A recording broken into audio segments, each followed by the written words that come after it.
I was working for uh, a gentleman called Jony Ive, who was the chief designer for the iPhone. And what I noticed at one of the meetings was all of our kids, and when I say our kids, the people who were on staff to build this house, our kids would sit in the corner with their iPads or Game Boys, right, while we were working. And Johnny's kids were sitting at the table with us, helping design the structure. And they were so unbelievably attentive, and they participated. They had unbelievable manners. And I thought to myself, what is going on here?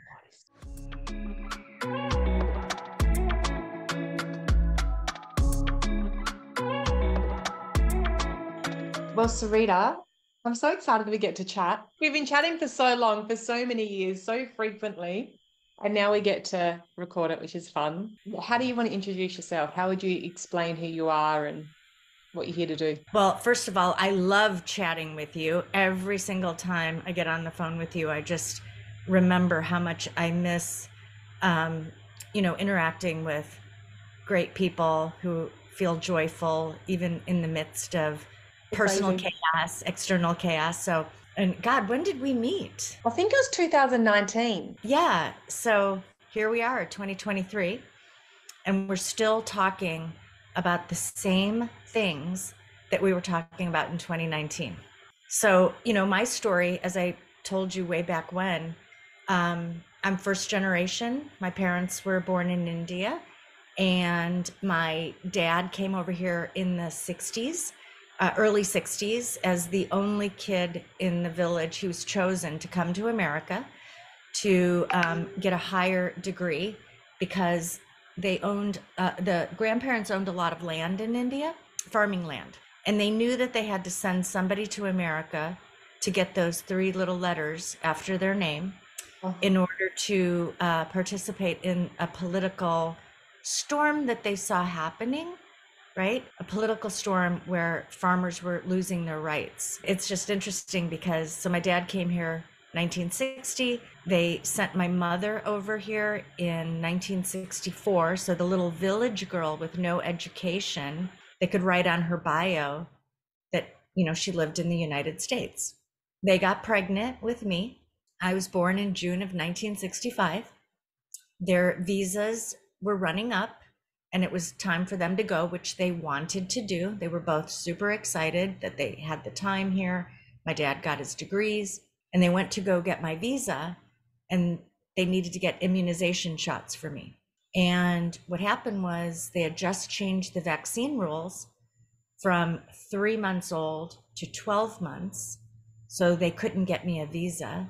And it was devastating, especially for my dad.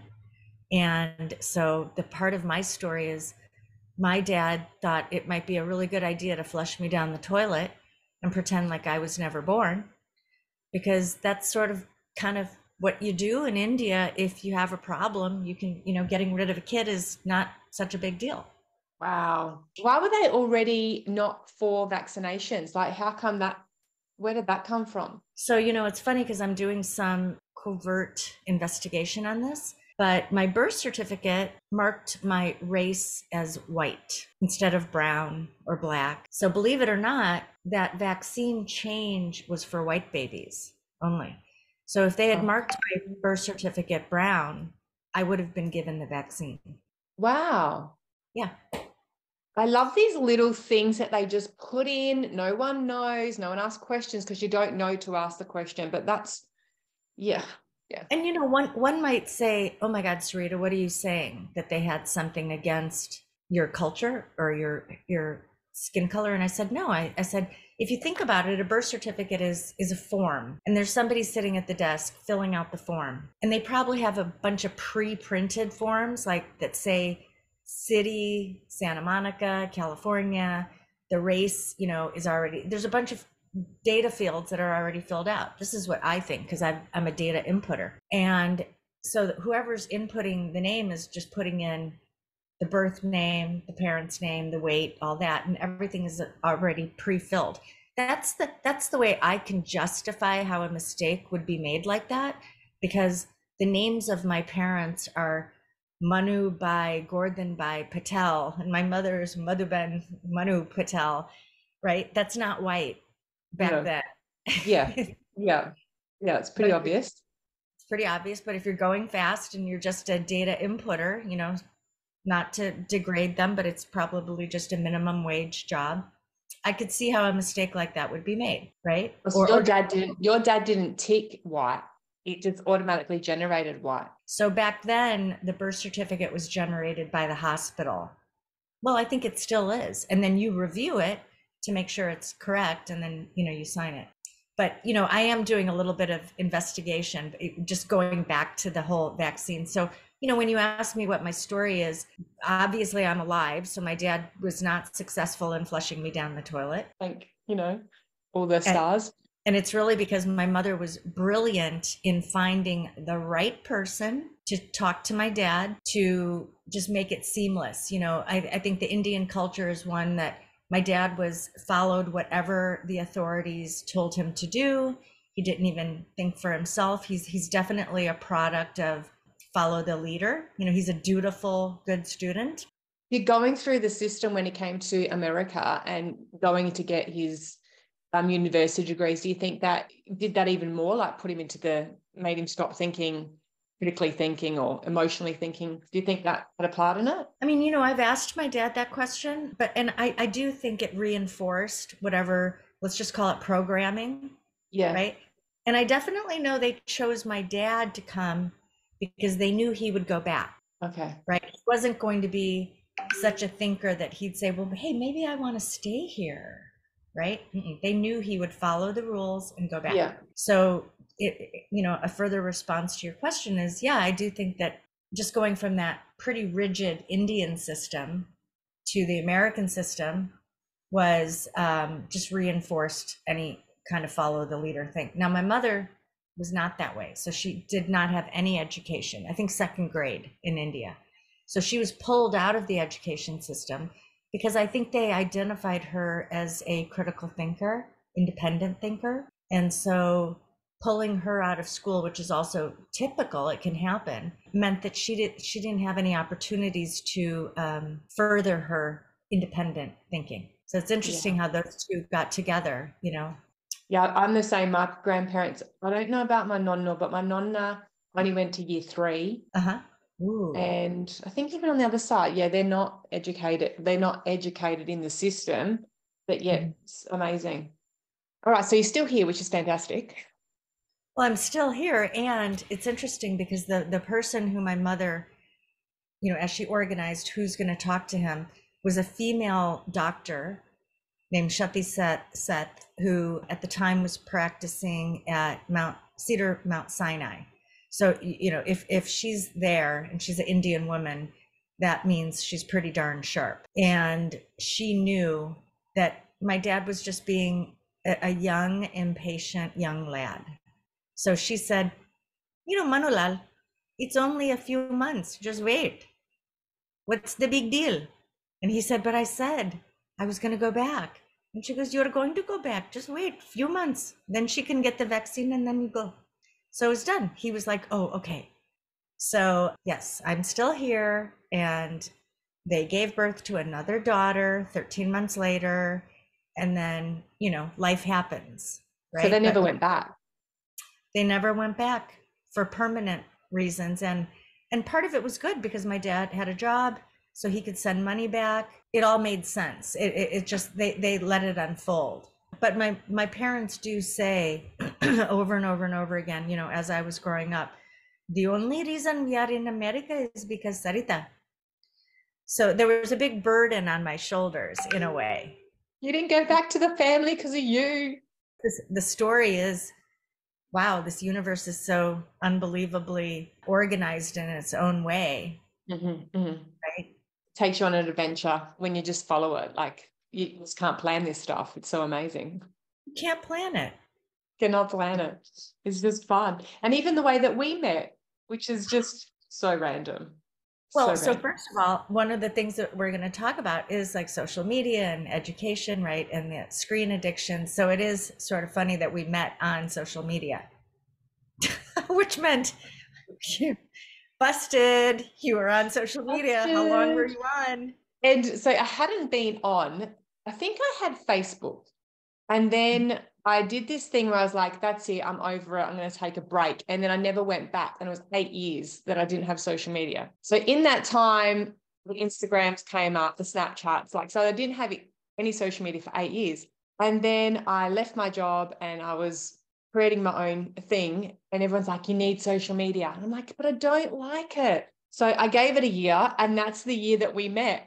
And then I was offered again for a couple of years, and then I've only just come back in the last 4 weeks. So it was a very small window that I was actually on social media when we met. That's crazy. Yeah. So that's interesting. I think I can't remember if I knew that or not, because see, I was never on social media until then. So for whatever reason, I was too busy in my job to even have social media, but I was Yeah. aware of what was happening with other people. I just didn't have time to have a Facebook account or anything like that. It's not how I connected. Yeah. And that's how I felt. I was like, I'm so into human connection. I felt my energy drain that year that I was on there. I was like, I just felt, don't like the energy from it, which now, the more I know now is like, because it is energetic, we're all energy. So it makes all sense now. But that's why I've been able to put in boundaries now. And I've got a person helping me with some of the social media, so I'm not in it. But anyway, we met. So that's amazing. And we Right. met through me posting. I just watched The Social Dilemma, and I put Right. out a post going, who wants to talk about this? Because I was like, this is so interesting. Like someone is, who was it? Tristan Harris, who you had met. Well, okay, so now it's funny that I live in Marin County, California, which is probably one of the more heavily funded counties in America for anything that has to do with protecting children, having the best education, right? So I just say that because, it's a wealthy county that has access to a lot. And so I had to find somebody in Australia to talk with. I couldn't find anyone here They all because love the social media. They all love it. They're like, so good. I'm like, I no. love it. That's one. But yeah, so when I met Tristan Harris, they had a position as chief of staff that they were looking for a chief of staff at Center for Humane Technology. Somebody had told me about it and I was like, oh yeah, I need to go check them out.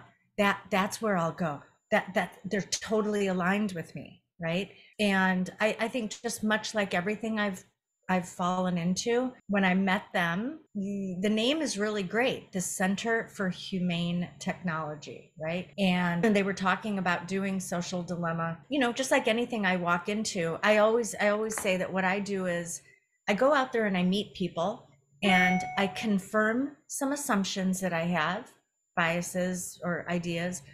And if those assumptions aren't correct, then I course correct my own self.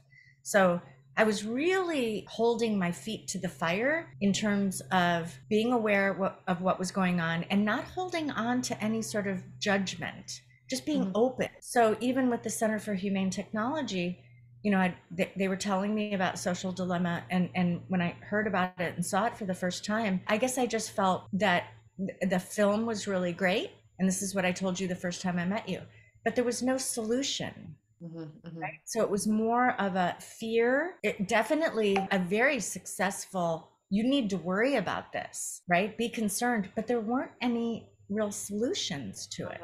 Is the thing about creating more fear in this world of like, because we feed off the fear, which keeps our vibration low. So is it just another one of those? We look like we're doing the right thing. We're really generating fear. Yeah, I think that is it. And I don't think people are even conscious that they're doing it. And that doesn't mean ignorant or that they don't know. It just means that I think the level of programming in our media, in our education, in our fundraising, in almost everything is so brand and logo oriented that it's really hard to navigate while you're taking care of yourself, your family, if you have a family, whether it's parents, relationships, just in general. I always say, I feel like we're in a pinball machine and you got to be really careful with your levers because Yeah. so yeah, I was really, really sadly disappointed because I get so excited about these organizations. And again, I don't know what they're doing right now, but at the time, one of the things that I had spoken to them about was the experiment that I had done with my son when he was a freshman in high school. What's freshman? What year is that? So freshman here in America is first year. So Of high first school. of high school. Mhm. Okay. So the way he went to school was kindergarten through eighth grade was in one school, Okay. and then high school was another four Oh, years. high school's year 9. Yes. Ah, see, here it's year 8, and then they've just changed it to year 7. So now high school's year 7 here. Oh, Yeah. And wow. you go from 5 years old. You go to reception, or I call it reception, preschool, 5 years old. Oh, Yeah. So they're in high school at year 7, which is so young. so young. So they're about 11 or 12 years old, and then they're there till 17, which is year 12. So 15. He was 15. Okay. Yeah, for him, he was 14, turning 15 that year. So he's starting his first year in high school at a private high school that he had to apply to, cost a shitload of money. Which is a whole nother story, I think, of why he went to that school that you didn't want him to go to. But there's a whole nother story there. So he started, and I'd already been really concerned about the amount of time he was spending on his phone or his iPad or his video games. So we got a divorce I got a divorce from my husband when he was probably 10 years old. Mhm. And there'd been problems before that. So our house was in a lot of, confusion and chaos. But ten was about the time that he started going back and forth between households. And that's when I noticed I was working full time, right? And so I would be at work and come home, and I had a babysitter, and I just noticed he was on his devices all the time. I had a little come to Jesus with myself where I just said, what am I doing here? Right? Mhm. He's on the thing all the time, makes my life easier because I'm on the phone all the time also with work. Work doesn't shut off when you leave the office. It literally continued till And sometimes your midnight. job was like next level. Yeah, so at that time I was working for a gentleman called Jony Ive, who was the chief designer for the iPhone. Okay. So at that time, and Wow. So you're actually in it, and then you're watching your son be in it. Well, the repercussions of what you're creating, who you're working for is creating, and how it's. exactly. But you can see, like, I think we're all in this dilemma, right? Because many of us have these jobs where that's our ability to earn income, support our families, right? And if we really, squint our eyes and go, well, what are they making anyway, right? And is this good? It's really easy to turn the other eye, which I did for a bit, Yeah. because I just thought, just relax, Sarita. You don't know everything, right? So again, it was a moment to stop judging and say, okay, what is going on here? Honestly, the thing I really, what stopped me was we would have these design meetings on the weekends because that's what was for, I was helping build a house for him. And so because he worked Monday through Friday, mostly, we would have our design meetings for this construction project on the weekends because it was convenient for him. So the interior decorator, the contractors, the engineers, everybody would get organized for a Saturday meeting. And sometimes we would have to bring our kids because we didn't have childcare. And what I noticed at one of the meetings was all of our kids, and when I say our kids, the people who were on staff to build this house, our kids would sit in the corner with their iPads or Game Boys, right, while we were working. And Johnny's kids were sitting at the table with us, helping design a structure. And they were so unbelievably attentive, and they participated. They had unbelievable manners. And I thought to myself, what is going on here? So I was going to ask you that, because I've heard that about Steve Jobs. His kids weren't allowed to have any devices, and you're living and breathing it, seeing it in real time, that they're not allowing their own children to have it.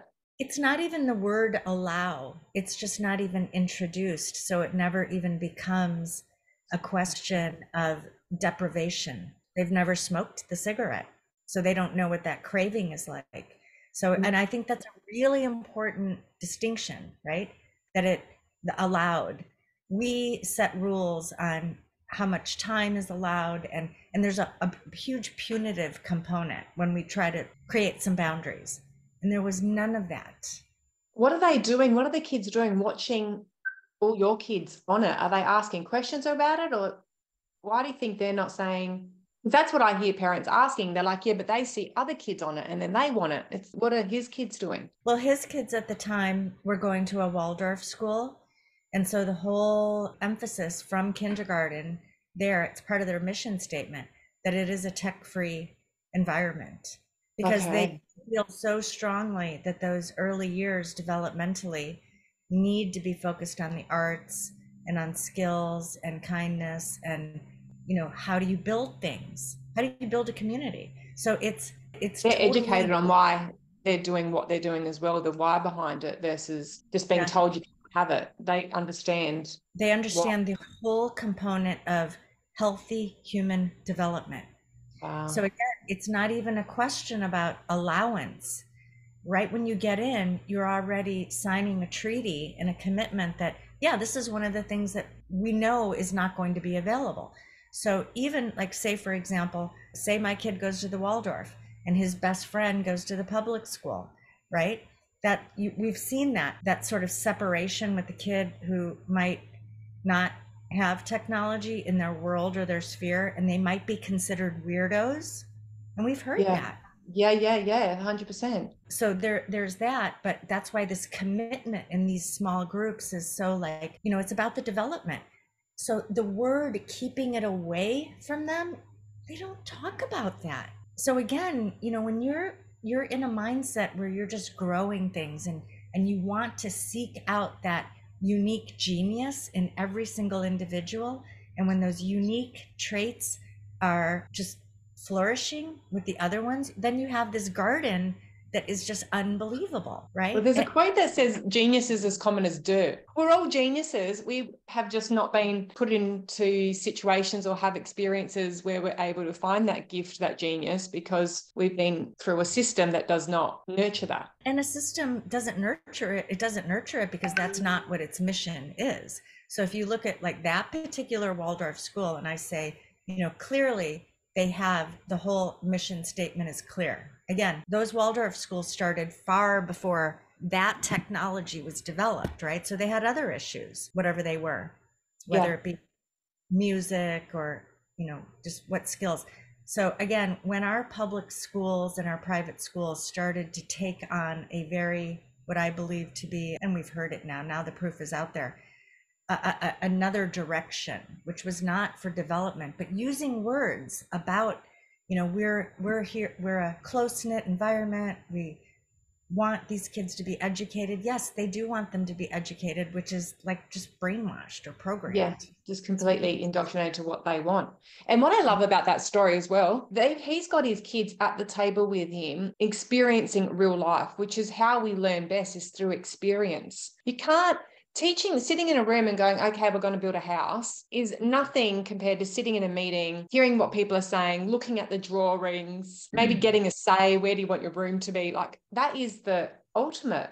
And obviously they understand that. Yeah, they understand you're part of it. Yeah, and their whole, as a family unit, you can imagine they're a beautiful family, right? So the kids weren't the center of attention. They had to raise their hand if they had a question, right? And they would sit there for hours while we're talking about doorknobs and switch plate locations or foundations. How boring, right? But they were not bored because they had already gotten a foundation of being curious about, how something is created. Whereas and it fits into context. All those boring bits actually they're like, but we know this is building. They know how those little bits fit into the whole context of what they're talking about. Where school's teaching you little bits, we're like, but what does that mean? How does that fit into the big scheme? But they're living how that really comes together. Yeah, and I like the way you said that, because everything is how it fits together, right? So again, if my kid had to sit at the table, I don't think he would have been able to sit there for 5 minutes before he said, "Ugh, Mom, this is so boring." I Yeah. think I've seen him do it. Yeah. Well, because he's had all the prior phone time, which we, most of us should know by now about how addictive that is, and stimulation and hyperstimulation and all the things. No wonder they just can't sit there now. But if you've, like you said, it's not even not being allowed, they don't even know. They don't know what's going on over there. So that's what I thought was so beautiful. These kids would come with their colored pencils and their book, right? Because if Love it. whatever, if we had to go on a walk or something, then they had options, right? But all their options were really fantastic. Not like my son, who his options are, can we go and get ice cream next? And I love my kid, but this is the reality, as I'm looking at this going, okay, so I'm spending how much of my salary on these distractions to help me do my job better, right? Pay attention to what I'm doing. And all I'm really basically doing is shoving him into a hole, helping him get further addicted to something that is not helping him developmentally. So was that one of being at those meetings and seeing that, was that a trigger to like, something's not okay? That was one of many. One of many. Do you know, just before you go into the many or the next step of this experience, do you know of anyone else that was in that room or that was working with Jony and like that did the same thing you did? Did anyone else see the polarization of the kids? One of the designers, who happened to be a female, her kids were there too. And, I would say to her, I said, do you see what's going on? Because we were both mothers juggling highly stressful jobs and families. We both loved our families. And I said, do you see this? And she goes, I can't deal with another thing. She goes, I wish I could. If I think about it, like I'm going to lose my mind. I will disappoint the client. And I got it, right? So she was under such a huge amount of stress with everything, because she is juggling being an excellent mom, an attentive mom, right? And an excellent and attentive contributor to this project. And so I just saw the angst, right? And as you know me now, I'm just like, yeah, well, I got to figure this one out, because this is really bugging me. But I reckon there's so many parents that would definitely resonate with your friend, because I can see it in the conversations I'm having. They're like, I can't take on anything else. Like, so we get it. Yeah. And so, that look of horror and desperation in her face. And I loved this woman, she was an unbelievable professional, so talented, and just a good person, right? And that's when I decided, a few weeks later, to have a conversation with Jony about Apple giving the world permission to put the device down. Not away, just down. So it went something like this. I don't know if you noticed, but I don't think there's a person I know who's not struggling with themselves, with their partner, with their children, with their friends. I don't think there's a person struggling with their relationships now that these devices have entered the room. And so this was like, 2016? And he said, well, what do you mean? And I said, well, I think Apple has an opportunity here, to give the world permission, because unless Apple gives permission to people, nobody's going to put their device down. They're too attached. And when I say nobody, I'm generalizing. I said, they need permission, right? He said, well, and I said, I think Apple could make $1 billion on this. It wouldn't cost very much. And I think the whole world would just be like, thank you, thank you, thank you. It might send sales, through the roof. And then we could even think about how that's actually done. He said something like, well, that's an interesting idea, but I don't think the shareholders will like it. And I said, well, of course they're not. But even when I said that, at that moment, I really did not comprehend how much the shareholders' positions played in so much of everything, right? It's it's about the shareholders are the people that you report to.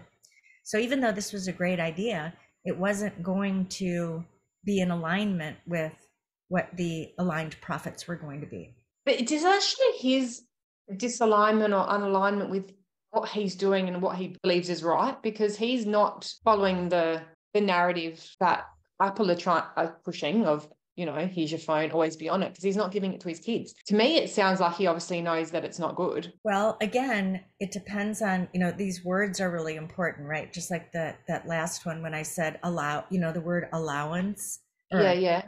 not allowed. So in this not good, I don't know if he would actually say it's not good, because he's a designer, right? He's not an engineer.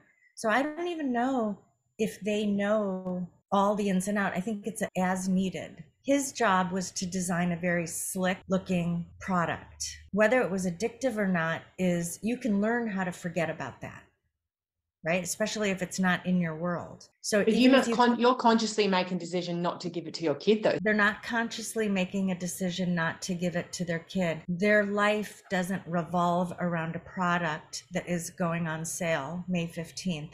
They're doing other things. They're sailing, they're farming, they're reading, they're painting, right?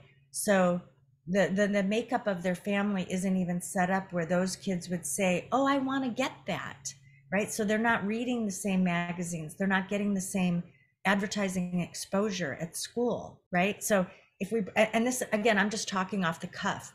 I just don't think, it's like if you're growing up in the south of France, it's not like you're asking your parents for Doritos, even though they sell it at the shop. It's just like, it's way over there because you're eating good food all the time. So even if you try a Dorito once, you're not going to ask for it. So it's like that nature of that kind of product doesn't enter. Now, I'm not going to say that those kids don't know what it is. They do. And I'm sure that the talk was had that said, you know, there's a lot of things about this that we don't know yet, and we're testing it out. But there's so many good things with it too. And that's why we But even saying that, we're testing it out, because he knows that they don't know the damage it's going to do. He is part of those conversations because he's working in that environment to know that, to have that, where it's just being shelved out to, you know, the everyday human and just been going, this is the new fanciest thing, not knowing that they're being better tested on. Well, exactly. And when you think about all the computers and things like that, and if you go back to the magazines, all the big magazines in every country, right? When a new technology comes out that is in the form of progress, right? You can do this faster. We consumers have now become accustomed to having those things that make our life easier. And so that is an unbelievable technique. They've sold, progress is, you know, put a bow on it and you can sell anything, progress technology. So again, well, sorry, Sarita, you just saying consumer is the best possible way to explain that, because that's going back to the school system. The school system is created to turn us into employees who go and work for people so we can't be free entrepreneurs, and to turn us into consumers. The evidence is there, the history is there to show, you know, we don't even need to indoctrinate you into consumerism, because we get you not to think at all and let marketing do its magic. Exactly. And you won't even know it. You won't even know it, which is the beauty of it for them, but not great for us that are unaware. It's a brilliant plan. And the great thing about all this is, you know, they stick with the plan and they just tweak it, right? The data that shows, if somebody wanted to listen to us and go, oh my God, what are you saying? Like, that's not me, then that's fine. It might not be you, but it might be you. Mm-hmm. And that's what I did. I sat there and I said, wait a minute, am I a consumer? And I just don't know it. And I had to have those really, you know, important self-reflections and look, and it was pretty darn ugly in my own life, because I realized everything that I had in my home was around accommodating me getting to work and also just entertaining my son so I didn't have to discipline him. And I'm not saying I didn't discipline him. It's just that when you look at your time, it just got really easy for me to go, yeah, you can play with it for another 15 minutes. And he knew, I think he started to get really aware that I was going to forget about that 15 minute because I was still on the phone with work. They know, you know, like all of them, like they're so cool in that respect though, because they work you out. They're like, if I push it just a little bit more, I know what a snapping point is. I can just, Totally. yeah, it's cool. I like it on their part of it. I'm like, it's Oh, funny. and my son, we can get into this, but he'd always be like, "Ugh, you always say that, right?" He's so funny because every kid is different. But mine would call me out on my shit, my stuff all the time.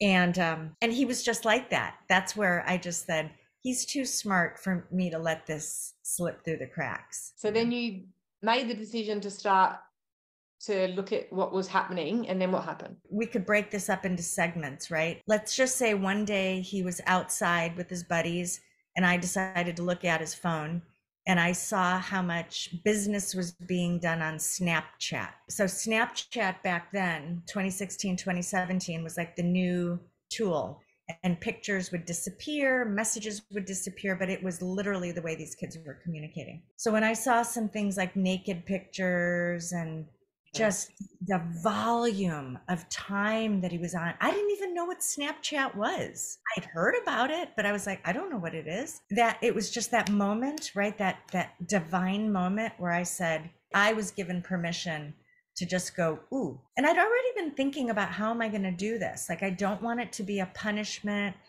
We'd already been talking about things like at school, things like, let's have a weekend free, a digital weekend free, right? And I was just seeing, the phone dings in the background.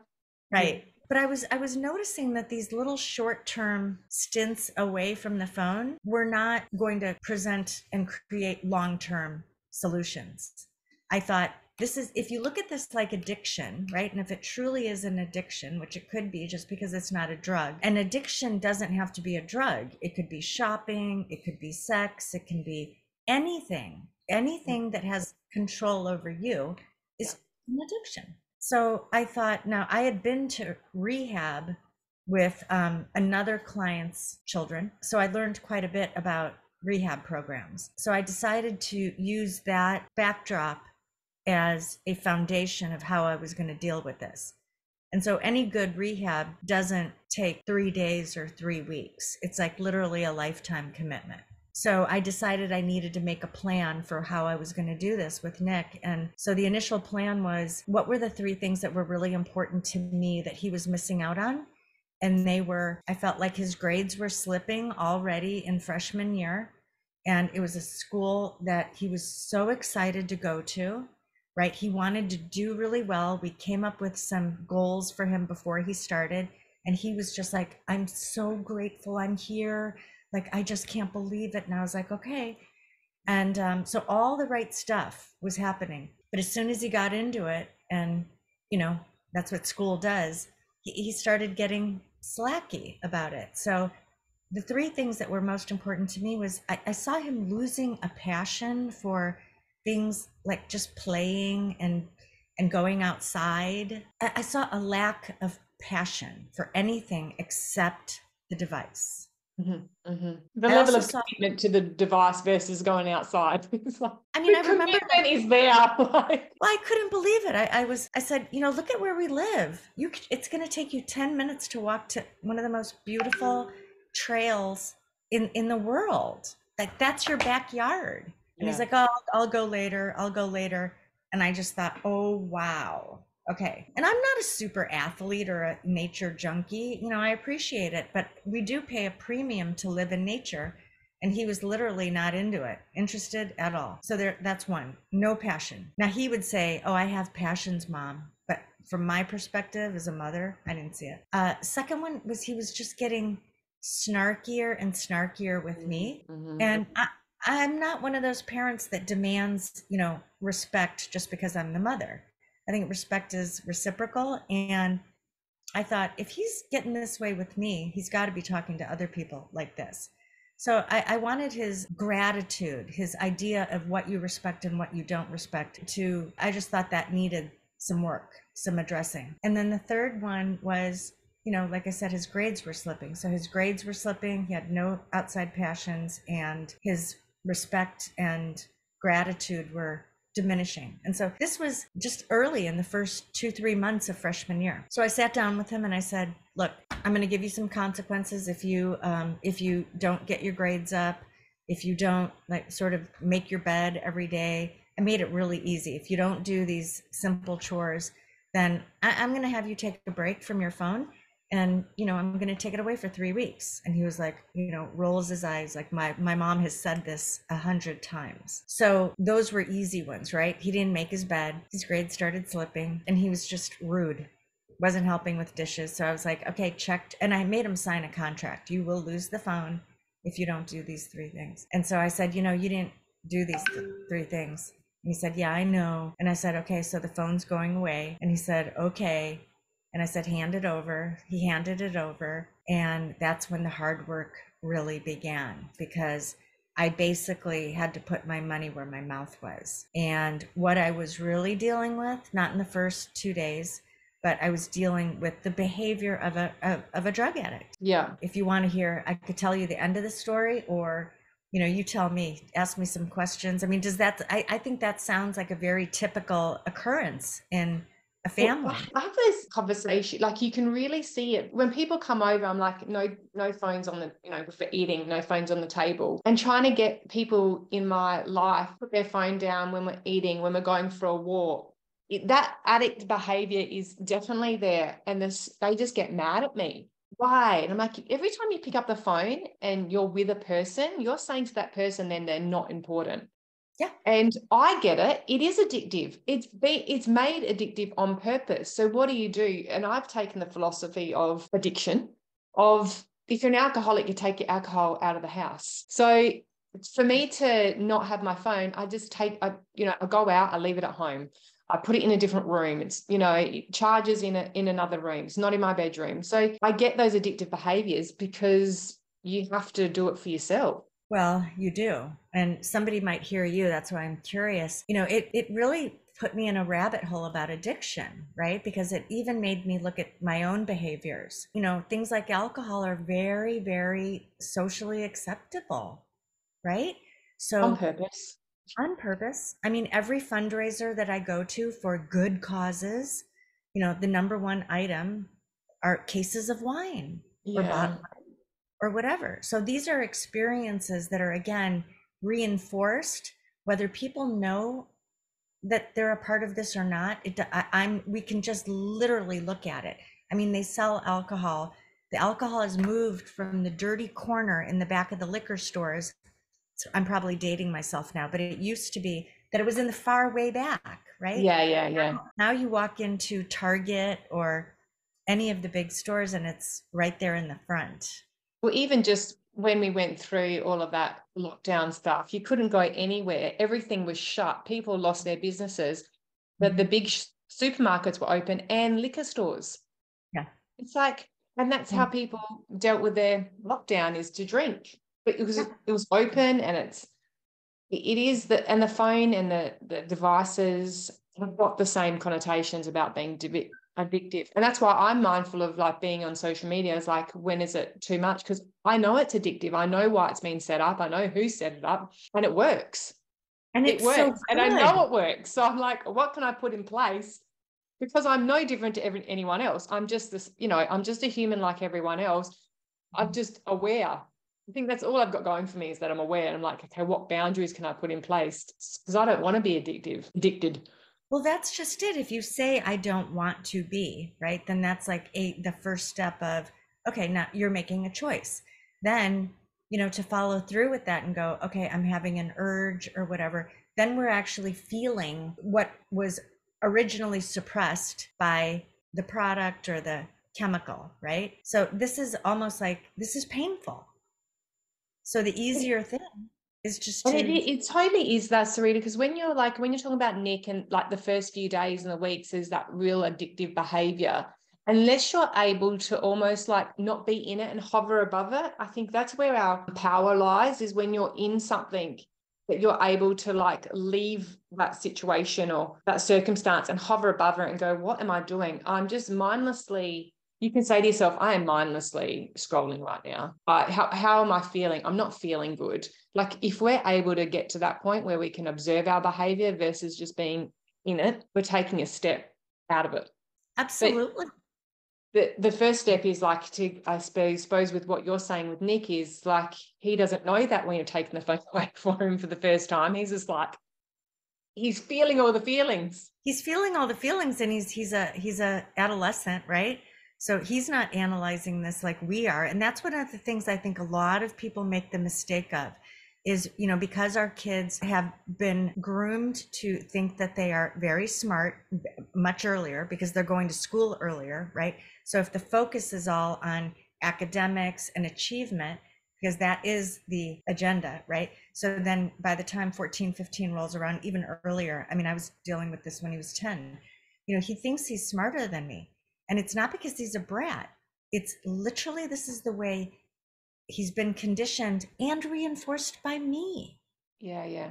And I'm a pretty aware parent. I'm not sitting there patting him on the back, saying, let's go get a trophy or get ice cream, because I'm pretty neutral. But I did reinforce that because I was also a part of the academic school culture, so I had to just go, I'm a part of this. And so what am I going to do? So that first 2 days, which seems like nothing, right? It's just 2 days. He's just thinking she's going to give me the phone back. I'm just going to like really make life miserable. It wasn't really bad behavior in the beginning because he thought I was just going to give it back. Yeah. And let me tell you, I thought about it about 100 times. You're like, it's just be easier. This is the long game. You've got to play the long game instead of the short term. Yes, yeah. You're making me think I should really write this down, or we should really because I will say also that on the third day, I realized I couldn't handle it. He was just getting progressively worse. Like, he'd come home from school and say, everybody hates you at school and they think that you're really nuts, right? And I'd be like, well, that's too bad. Even him saying that is part of the brainwashing that school does as well, is that because, like, heaven forbid you be outside of what everyone else is like. So that conditioning, that's amazing just in itself. That's what you go to. And adults do it too. We do it to like, you're different. It's like, that's like the worst possible thing you can be, is different. So that's amazing that that's so conditioned from such a young age too. So what you just brought up is really important, because there's this is called the social aspect, right? And this is fitting in, because it is very important that we as human creatures have a group that we fit into. That's just like such a basic need. Yeah. So just by, even if my child knows that I'm not an antisocial person, I go to school, I attend functions. So where he learned to say, everybody thinks you're weird, was a very, when I say he's smart because he knew to throw that one out right away. Yeah. To see, does my mom care about this? And I said, well, that's too bad. You might want to have them call me. I don't know who it is. And he said, well, it's everybody. I love it. And I said, okay. Extreming is everyone. Everybody hates you. So I said, okay, well, we'll see how this goes. But, this is between you and I. It has nothing to do with the school. He didn't get any reaction out of that one, right? And there's just so many of these things. I can't fill out my form, which is on the phone. They gave us an app to do this thing. And I said, well, then go to the front office and see if they can give you a piece of paper. And he said, a piece of paper? Oh my God, you think they're going to give us a piece of paper, Mom? Like you're making more work for, Diana or whoever's at the front desk. And she's going to have to treat me like I'm special. And I said, okay. And he goes, really, you're going to really make more work for somebody? And I said, now, again, one might say, God, her son is a brat, right? He's not a brat. He's trying to get his crack back. I'm actually hearing more how much he has been brainwashed, programmed, whatever it is, that do not question what we do. We're moving everything to an app. We will not be questioned. We will not have things written down. So, and they don't even know that they're doing it either, like the schools. Because No. I've got a friend who's a mum, Rose, and she has asked for everything to be on paper because she can't cross things out on the app, on the electronic, because she wants to cross things out and go, I do not consent, or I want to change this. And you can't do it Right. on the app or on an electronic. No. So she has asked everything to be sent to her on paper. But it's the same thing about, you're so much trouble. No, I'm putting my family first. So even that's just another form again of the programming that he probably does feel embarrassed going to ask. It's not, yeah, he Of wants back course his he phone, but does. he feels embarrassed because you'll be made to Absolutely. feel like if you say something or ask for something that's not what everyone else is asking for, there's something wrong with you. That social thing, right? Because we are conditioned to be a part of a group. Yeah. And it doesn't matter where you do it. It's like, even if we just go backwards right there to that design room table with the architects and everyone, my partner in this, the designer, she was like, no, no, no, I need to keep this job, right? Because in her world, working for a client like this is not, it's really important to build her business. So, Mm-hmm. right, and so yes, everyone, I think, is really innocent in all this. And it's when you gather the awareness, like your friend who, wants everything written, you're going to start making some noise. And the immediate kickback is, okay, this is going to create more work.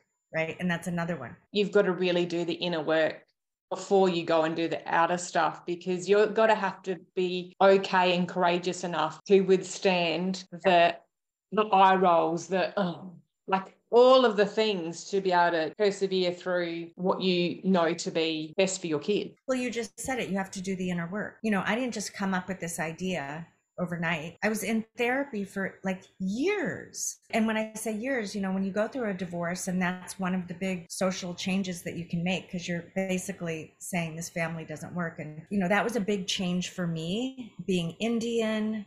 I didn't know a lot of Indian people who divorced. And so I just bring that up because that's when it became really important for me to keep digging further into myself and knowing myself more, because now I'm raising a child by myself. Mm-hmm. I didn't just come to this decision overnight. It was something that I was planning. And so I had to really firm up those rudders. You ready? Before you went in, you're like, I'm ready for this. I can take it. I did. And I had a little sticky note pad or a sticky note in my bathroom hidden, right? So he didn't see it. And it said, you can do this. You can do this. This is for Nick's best well-being. This is you are trying to save a human being. You can do this. You can do this. He is going to piss you off 100 times today. He's going to piss you off 200 times tomorrow. So just be ready for it. And I literally had to say this mantra to myself so that when he did sort of try to push, I was ready for it. Doesn't mean that it got easy. It did get easier, actually. It got progressively First it got harder. hard. First it got hard. How much do you really want your son to be a better person? How much do you really want it? And you're like, no, I want it. You want it. Well, and you can imagine, like I said, I want to raise a human being, right, who's an independent thinker and who's capable of thinking critically on his own, right, who can go to school and learn, but who isn't going to be sort of herded by the school or anything. Because you could take religion, school, your job, right? There's just pick a number. Mm-hmm. So all these institutions feed off of one another. To cut to the chase, I really realized that this was going to require more of my time in order to do it well. So I had to make a decision and say, how come I don't have enough time to help him develop a passion, right? And most of the parents said to me, well, he should have his own passion already. And I said, yeah, I think you're right. He should, but he doesn't. And my understanding about that is like, where you're going to get your passion from when all of your days are filled to the chock-a-block with school, after school activities, the phone, they need their own time just to be by themselves, just be bored. Like boredom's such a bad thing now. We actually need to be bored so we can figure out who we are and build on who we already are and find our passions. Totally. So these are things that people weren't thinking about back then when everything was going really fast. So even if we think about, everything that happened in the last 3 years with COVID, things weren't just like drip, drip. They were bam, bam, bam, bam, bam. Yeah. right? Everything Yeah. was so fast that by the time you get your legs strong, there was another one coming up Mhm. in terms of fear and all over. I go back to every time things got harder or more socially problematic, which I did have plenty of parents say, you're sort of helping Nick commit social suicide. You know that, right? These are friends of mine. I don't even understand that argument. It has no basis, considering that we've got a whole generation who was not brought up on a phone or any, you're one of them. I'm one of them too. We had no phones. We adapted quite quickly. Like we worked it out. That argument does my head in. Well, They're it's not like, going to know. The kids aren't going to know. The kids are swiping when they're one. Like they're going to pick it up. right. You've picked it up. You're in your not you, but people are in their 70s and 80s and know how to use their phones and their devices and their things. And they had a whole lifetime of nothing tech. And they worked it out. You say that parents come or people come at you and say it's tech suicide. Like that, you can see it just does my head. I'm like, there's no basis for that. No basis for that. Well, I know there's no basis for it. And again, that was an opportunity for me to go, where is this coming from now? Right. And it was really like maybe one of his friends told their parents, Sarita's doing this. She took Nick's phone away. Now it's been 2 weeks. Right. He's going to be hindered. I think the thing is people say that to think that the person is going to be hindered if you take it away from it. It's like, well, no, I mean, I think these are really good. I want you to ask me because this was before it became a real thing. yeah. And so I wasn't getting any support. There were articles about it, but not really. I was walking a pretty lonely walk. Oh, I can imagine. Yeah, for sure. So that's when especially where you are you're in a bit of a tech hub. You are. Yeah, we are. I mean, so everybody, even me, I was finding that I just didn't want to be on my BlackBerry or my iPhone until midnight, just to get caught up for work, right? I was like, I need to find time to put this thing down. It was interesting on so many levels, but the social thing was fascinating because in a small private school, I guess how you fit in socially is important to many of the families. And so because it was important to me, but not the overriding gender, I have my own friends, right? So if somebody's going to make a snotty comment about me and how dare I do this, I was able, because I know myself, I was able to just like not take it personally. Which is huge to be able to do that, because you say that like, it's easy, but that's not, because that's why people do fold or change their direction because they haven't done that inner work. Yeah. So here, you're going to love this one. So Nick would come home every day. I would pick him up, right? Because I loved doing that. And so sometimes I would have his friends in the car, one friend, sometimes two, sometimes it was just Nick alone. I remember this one time where I'm sure Nick had one of his, he said to one of his friends, just you say something to my mom. She likes you. She'll listen to you. And so his friend said, Sarita, Nick sits by himself at lunch because, he's not on his phone. And I said, okay, so what does that mean? And he goes, well, he's alone. And I said, oh, so what do you guys do? You all sit on your phones at lunch? And he goes, well, yeah. Now, he didn't know this was going to happen. And I said, okay, so Nick is alone physically, but you guys are kind of alone too. I mean, you're still with your phone. You're just in a group pod. And he said, well, no. And I said, well, yeah. And I said, if Nick is alone without a phone, then, he knows he could do his homework. He could read a book. He could take a walk, or he can sit with you guys and watch you scroll on your phone. He doesn't have to sit separately. Or you could put down your phone and go and talk to your friend. So guess what happened? A couple days later, somebody said to me, one of the kids, we feel really badly for Nick. And so a lot of us are putting our phones away during lunch to sit with him. And I was like, oh, what a great friend you are. That really shows, that you guys care about each other. And Nick is like, yeah, so now you're punishing all these other kids.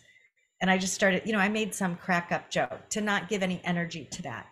Yeah. Okay, so that's one thing, right? Because now, again, every time goes by and I don't give the phone back, which again, I'm going to say was a temptation of mine almost every day.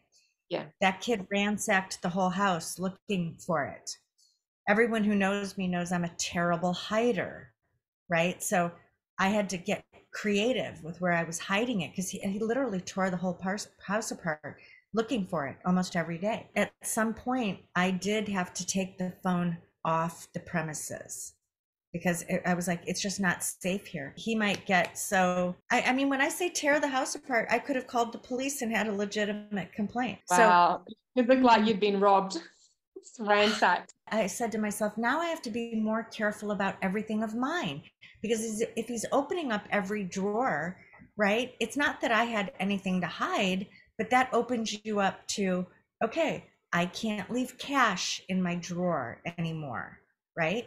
Because now he might go take it, and which he did. So it's all these things that these young people are going through that I got to experience with well, I invited it into my house with no playbook, no rule book.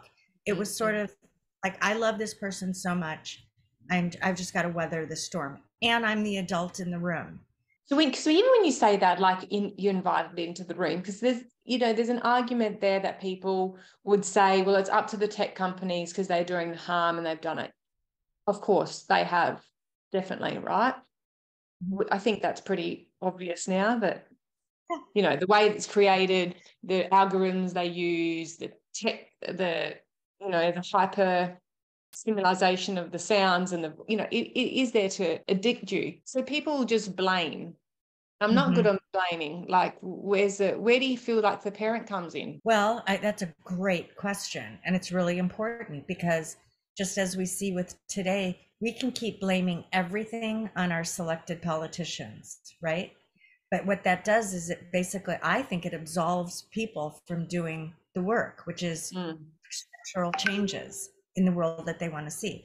So yes, we can blame the tech companies, but at the end of the day, we have a choice on where we spend our money. So that social, what your propensity is to be a part of the social system, at the expense of your own health. That's a topic that I think more people need to talk about.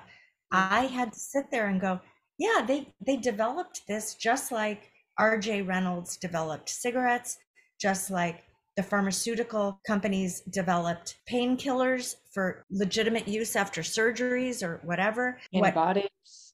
Antibiotics, you name it. I mean, we could probably have such a huge laundry list of things that they've created for the profit machine that include the number one ingredient, which is addiction. So once you get somebody addicted, and especially the earlier it is, their business model is to make money. It is not to be a public servant. If they say they are, then fine, they're lying. But that's the thing that, again, the social that I witnessed is, just like when I said Apple has the opportunity to give the world permission to put it down, that was in no way, shape, or form telling them that they created an addictive product. It was their opportunity to say, hey, we want to say, we who created this technology that can make your life easier, we want you to have the conversation in your house about, how this doesn't supersede your human dynamics, right? But they don't want to have that conversation. No, they're not going to do that. And we shouldn't wait for them or ask them to do it. We've got to do it ourselves.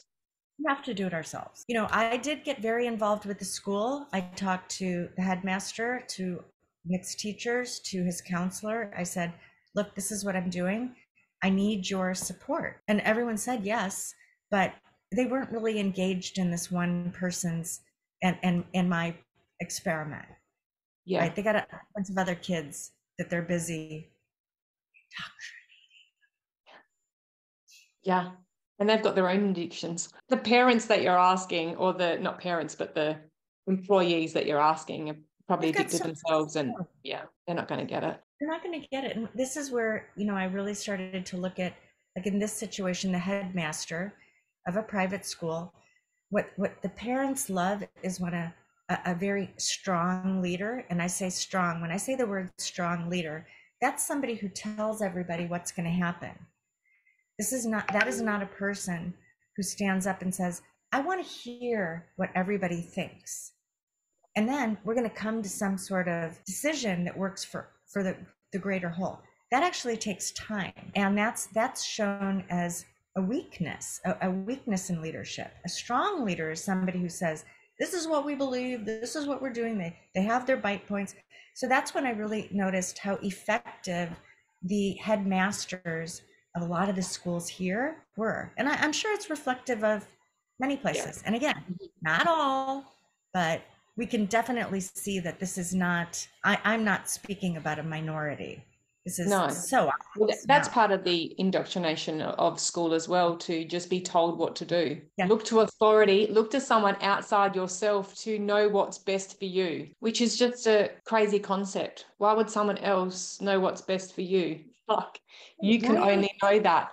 But that's part of the shutting down of the intuition of the school is made to do that. And that's what I love about talking with you about this is, you know, you've got such a grounded sense of self. And I know, you know, how many different things that you've looked into, books. I mean, the books that we have recommended to each other, right, in this journey have always been in the realm of we are learning more. There's so much that we didn't know. And we went through a school system too. You know? And accepting as well, like when I say this, like schools indoctrinate, because I can speak from experience. I went through the system. I can see where I was brainwashed. I admit that I was. And I think the quicker that you're able to take responsibility for that's what's happened, and you can see it within yourself instead of trying to blame, like, you know, we're just talking about like whose fault is it? It's like at the end of the day, it's no one's fault, just it is. It actually is. Like, this is what's happened. We're not trying to convince you. It actually is. This is just the truth. Yeah. This is why school was set up. There is a plethora of information out there if you want to do your own research to find that. You shouldn't need to do much research at the moment. It's pretty obvious. Like, now it's pretty obvious, and anybody now it is really obvious. Now it is really obvious. And I just own that. I'm just like, yep, I see that's what it is. I know I've been brainwashed. I know that I've gone through the system. So I take full responsibility now, from now onwards. God, I mean, every day I notice a layer of the programming, right? So the programming is so unbelievably intelligent, scientific. They've been studying us forever, not just in our life, right? This has been going on since the beginning. A little bit, they do it a little bit, and then you kind of, the generation or the people fight back a bit, and then they're like, I pull back, and then they do a little bit and do a little bit, and so then you get to this now, hundreds of years later, and we're like, oh, there's something going on, we don't even know it. Yeah. Question everything now. I'm like, question everything. It's like, I really think that, or is that what I've been trained to believe, trained to think? It's a process, unprogramming. I love helping people unprogram, especially kids now, because that's basically, I really wasn't aware of that term programming when I was doing this with Nick when he was 15. Honest to God, I wouldn't have known the intricacies that were part of all the setup. It's only now we're learning all of that stuff the last few years. So how did you go? Finish that story, Sarita. How did you go? How did it end? So how it ended is that 3 weeks that he was supposed to have his phone taken away ended up being 9 months. And it's not because I said it's going to be 9 months. That's literally what it took to accomplish those 3 things that were on the original contract. Who knew? But it required me to make massive adjustments in my own life so that I could help him. So, if you send somebody, whether it's an adult or a child, to rehab, right? They're not walking into an empty building that says rehab. There's a whole staff there of people who are helping and that are trained, right? So I had to, again, follow that model and say, well, I'm the staff at the rehab center and this person is here. So I had to adjust my life, which meant I had to quit my full-time job. Now, could I afford it? No. I don't know what no means. I said to myself, am I working to live? Or, it was all those questions that you ask yourself. And I said, did I have a child to just give him up to addiction so that I could go work and make money? And I sat there and I said, I've got to figure out how to make money in a different way. But if I have this high stress job, we're going to lose. he and I are going to lose this game called life. And that is huge, Sarita, that you made that choice, because I think parents think about it, but they come up with majority that, that I speak to, they're just like, but I can't do it. What really, I guess, was the tipping point where you went, I'm going to make this decision? Because, you weren't in the financial position to be able to do it, but you still did it. What pushed you over the edge? I mean, first I sat down with my finances and I said, is that a true statement? I can't do this. Because what does that mean? Or am I programmed to always get the paycheck in the mail, right? So I sat down with my finances and I said, well, I could probably do this for 6 months, right? And just not have as much savings. So that statement that I kept making, I can't do that, I can't do that, that was a lie that I was telling myself. And so when I quit the job, I already knew I didn't want to be in the Apple environment, because then I would also be a part of something that I was definitely out of alignment with now. So listen, I have an iPhone. There's lots that I love about technology, but that job required somebody to literally be available 24/7. And so I was out of alignment with that. With myself, I was like, what kind of a job do you have to be on call 24/7? Well, every job I've had for a really long time. Mm-hmm. So when I say out of alignment, it was for me, like I'm not living. And so here I want to raise this person who lives and thinks for himself, and yet I'm not even modeling that. Yeah. Beautiful. Lots of little truth bombs, man. They hurt those ones. They do. So when I came up with like, I think I could get away with this for 6 months and potentially consult, just bring in some money, that was a decision. And so I made it because I already prioritized this bucket over here, which was this human being. So then what really happened with me is my life started to change. I realized I was addicted to working, to being dependable to somebody else, to having a job that was considered a great job. But then I had to figure out, well, now what am I going to do with my time if I'm not going anywhere? So it literally showed me all of the things I was asking Nick to do.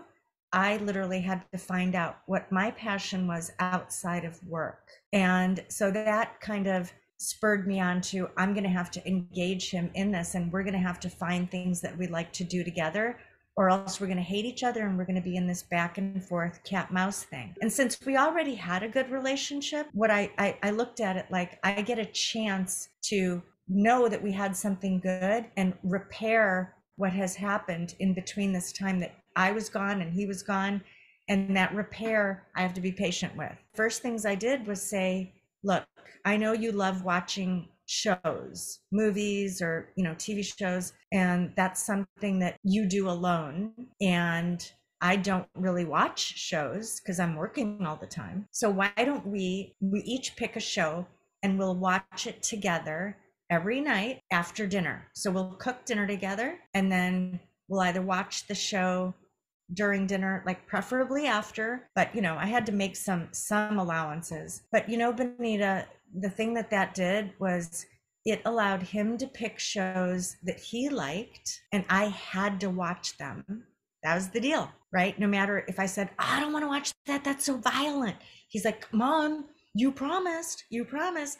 So there was this accountability thing, right? And Yeah. he had rights. And then I got to do the same thing, right? So just for example, the show that he picked first was Game of Thrones, which I was like, I don't want to watch that violence and naked people and and he knew that he was like, I'm going to see if she skirts out of this. So we watched the whole season of Game of Thrones together. And you know what that did for me? That allowed me to go, this is what they're watching. This is what these young kids are watching on their phone, on the bus, everywhere they can. They can go backwards and see a sexual scene over and over and over again and not even really know what it is. So it gave me the opportunity to talk to him about male-female relationships, what rape is and what love is, what war is and what peace is. Like all these things that, because I didn't realize Game of Thrones was such a mythological story of war and empire building and history, which is true, right? I didn't realize that because I had my own bias about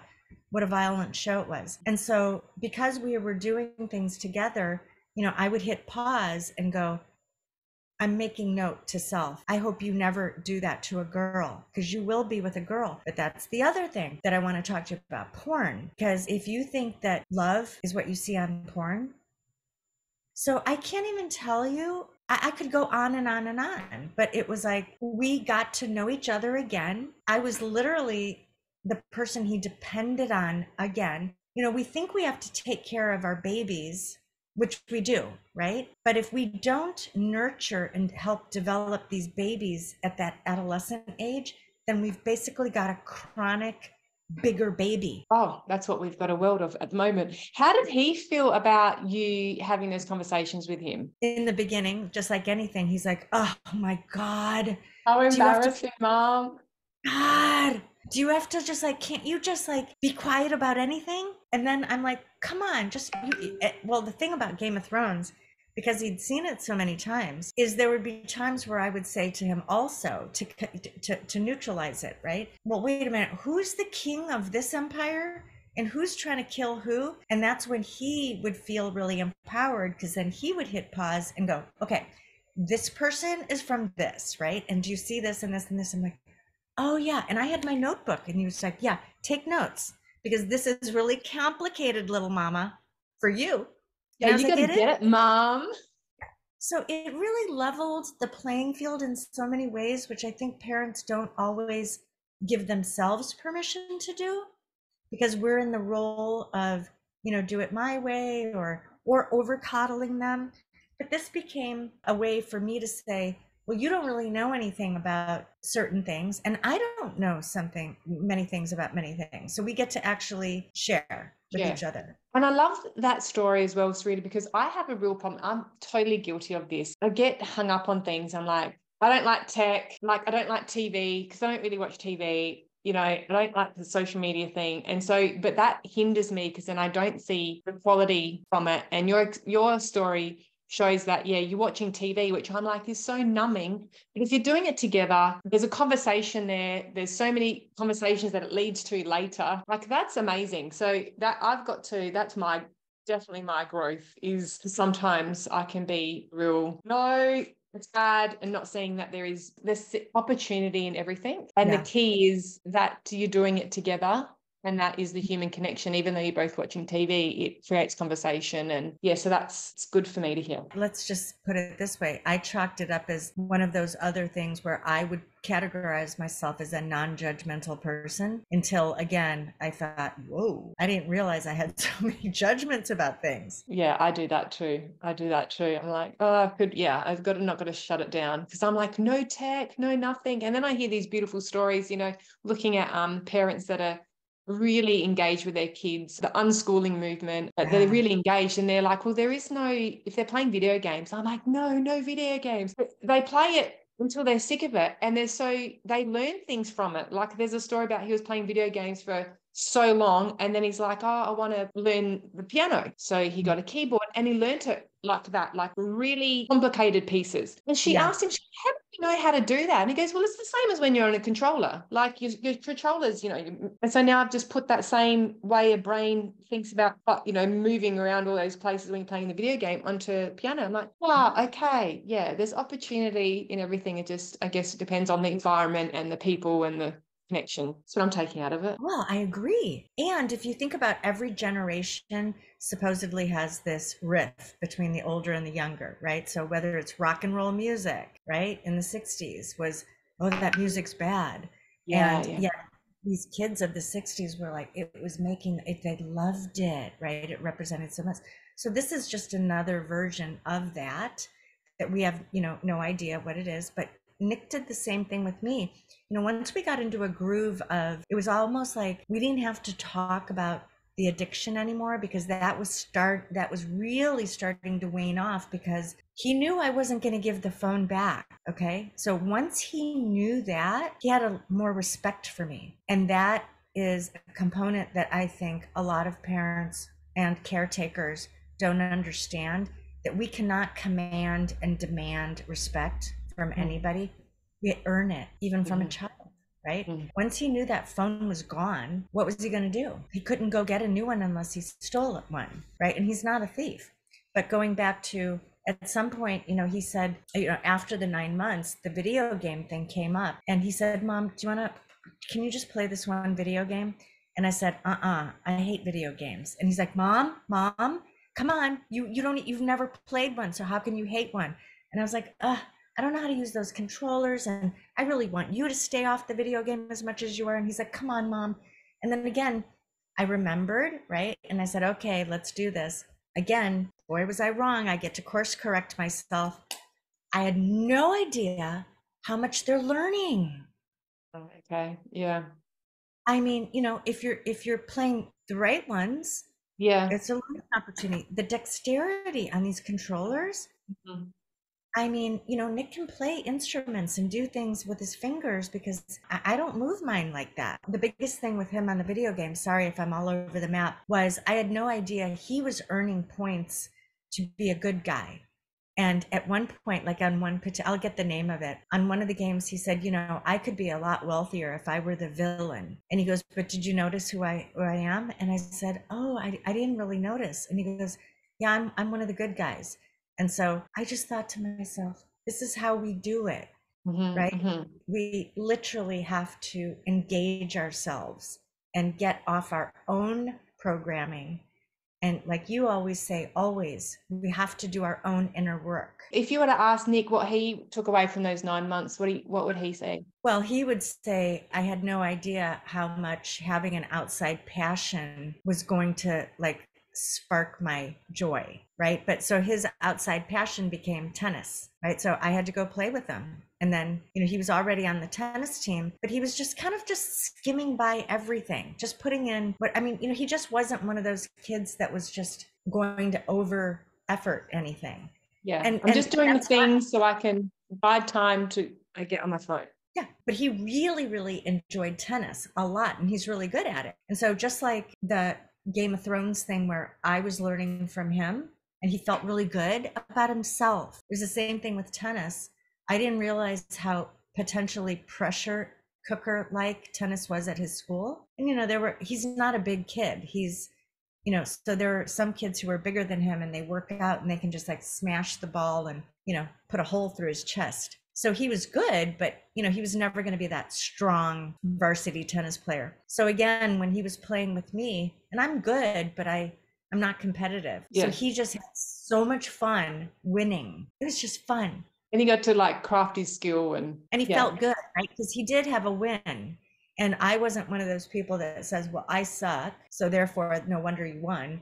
I was like, you're getting really good. You're getting really good. What happened after those 9 months? He found his passion. What did you see a change? Did he revert back after he got his phone? What happened after going forward in the years between? By now, everybody at school knew that Nick had no phone, right? And I love how the whole school knows. The whole school knew. Everybody knew. But in that time, let's just say he did not lose his social standing with his friends.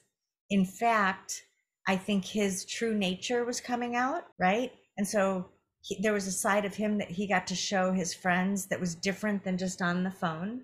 Yeah. Because honestly, I think they're all a little jerky when they're on, right? Well, very disengaged, which can make them seem jerky because they're disengaged. They're just disengaged, right? No judgment. I was talking to his therapist who was monitoring all the changes, right? Who was seeing both of us, and not just for the phone, but other things. When you are dealing with addiction and big changes in your family, it is good to be under a therapist's care or somebody who's done it before, because each case is different. There is no one size fits all because everybody is different.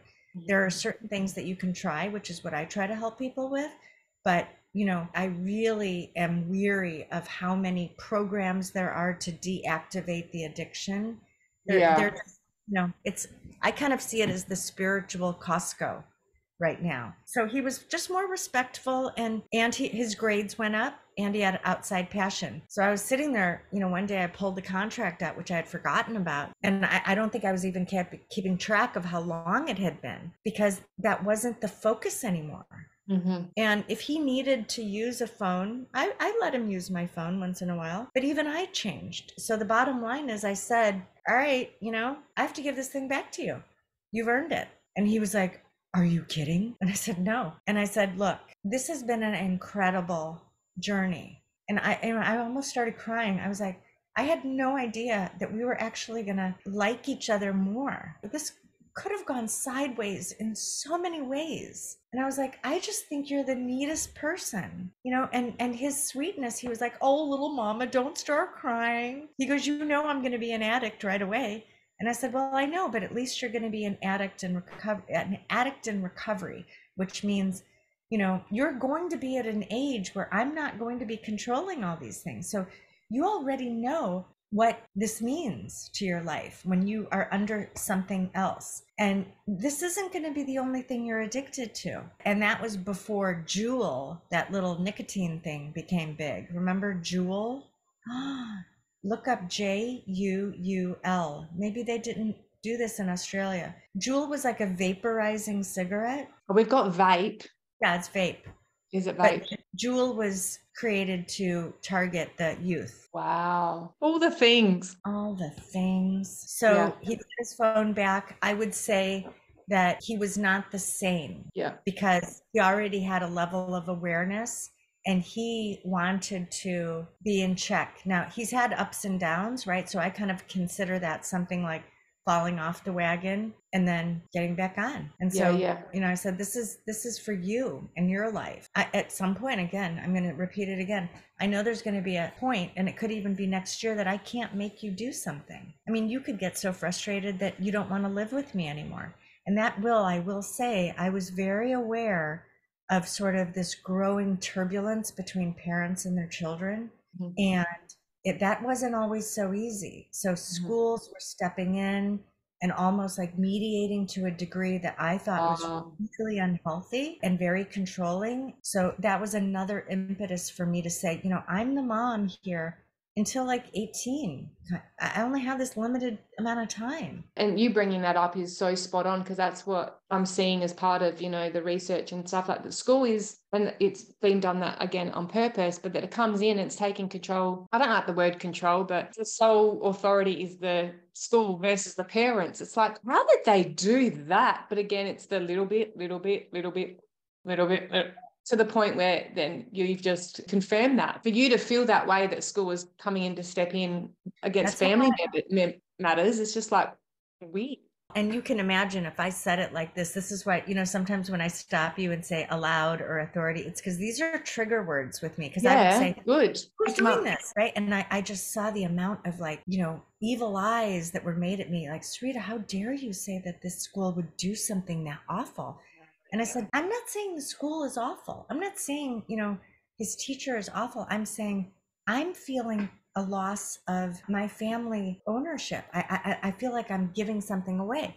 So just like if you're in a relationship with somebody and then you wake up and go, I think I'm losing myself, right? Mm-hmm. That person isn't making you do that. They are exhibiting behaviors and tendencies to take a person who might not have the self-awareness that they're going along with it, because I'm programmed, right? So I had to go, whoa, right? This is not it's good. A form of also like disengagement, or not consciously being actively participant in your life. That's what I see it is. It's like I'm not actively participating in my own life because I've kind of stepped away from my own life and I've handed over to someone else. And I think that's what's happened in the school system is parents unknowingly have actually disengaged from their role as a parent and handed it to the school because it's just so much easier, and they haven't even noticed it's happened because it's just school's just changed a little bit and to the point where it's like, oh, I forgot to ask. Like even the forms I was telling you about, my friend, she goes, the forms have changed. They tell me what they're doing. It's like, no, you're asking me. You're meant to be asking me with this form, can you do this with my child? You're not telling me. And I think those little things are so minute. And if you're not hyper aware, you're just missing it. 100%. And look at how many parents are working. So school has, like you said, little by little, and I know we're getting on to, like we always do this, right? We end up on the phone for so long. But I think so many of these things are so important because, again, I really try not to blame, shame. I mean, we're all going to have to get ourselves out of this or not. We've But allowed it to happen. We've all participated in it, because if we didn't, it wouldn't have ever happened. Like with anything that's going on right now. So that's I guess, the taking responsibility. It's like, yeah, we've been had. yeah, Completely been had, or else it wouldn't have been able to happen. If we were on it and we're consciously participating in our own lives, it couldn't have happened. Like you just said, it's so many people they're working full time. That's again being able to happen on purpose, with the whole movement of, women being out of work, which is fantastic. But they did all that without having a supplement to, well, who's looking after the children. They're like, oh, we can do it. So that was all by design as well. And it's like, only when you're able to take a huge step back or above and look at the whole thing that you can really see what's going on, versus looking at that movement or that agenda. yeah. So it's the convenience, and it's the sense of progress, right? So even women going to work, that was a progressive effort. So I always just try to say with anything, did it move us along with this progress, which everybody loves the word progress, which started in the Industrial Revolution, right? Everything that way was just sort of, just embraced. Yeah. Well, they like to give us key phrases that we regurgitate. They love it. I love it, because it's all a marketing campaign. That's it. We live in an And we're such little parrots. We just regurgitate. I always say it's a brilliant plan. It worked, and humans are so well documented, and we're so easily programmable, but we have free will. The choices that we make to have or not have what we deserve, exercising your free will is challenging. But I think we've gotten to the point now today. I mean, from when you and I met, look at what's happened. Neither of us knew any of this was going to happen. I sure didn't. When you start connecting the dots, then you cannot unsee the plan. You just either choose to unsee it, or your programming is so severe that you can't see it. It's a choice. Even if it's an unconscious choice, it's still a choice, because that's what you're saying. It's like free will. We've all got free will, free choice. So you choosing not to see it is a choice. So we've got to accept that, which is maybe a lot more compassionate. Instead of like at the start of this years ago, I was like mad and frustrated. I'm like, what do you see? I'm like, well, I've got to accept that that's what you're choosing. So that's your path, your evolution here, or non-evolution, but that's still a choice. So who am I to say what you're meant to do? I don't know what you're meant to do. I'm understanding more of what I'm meant to be doing. Well, and that's what I love about you and all of this is, as we talk about that compassion, what we both are concerned about is that, well, that's your choice and that's not mine. But when your ability to make a choice is compromised because of the groupthink effort, right? That's when I start getting rabid, because you fight for your right, and we literally have to fight for our freedom right now. So these little things, just like, going back to this issue with Nick was never in trouble at school, or, no administrator wrote a note and said, Sarita, you got to get with the programmer. He's out of here. None of those things that happened.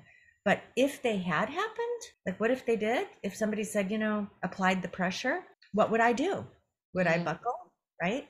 Because I have seen in the past where I've gone the way of the school authority, and it was so subtle that I didn't even know I was being led. You can be led down a path without even knowing it. Just like you were talking about the level of approvals that we have to do, and nobody's reading the small print.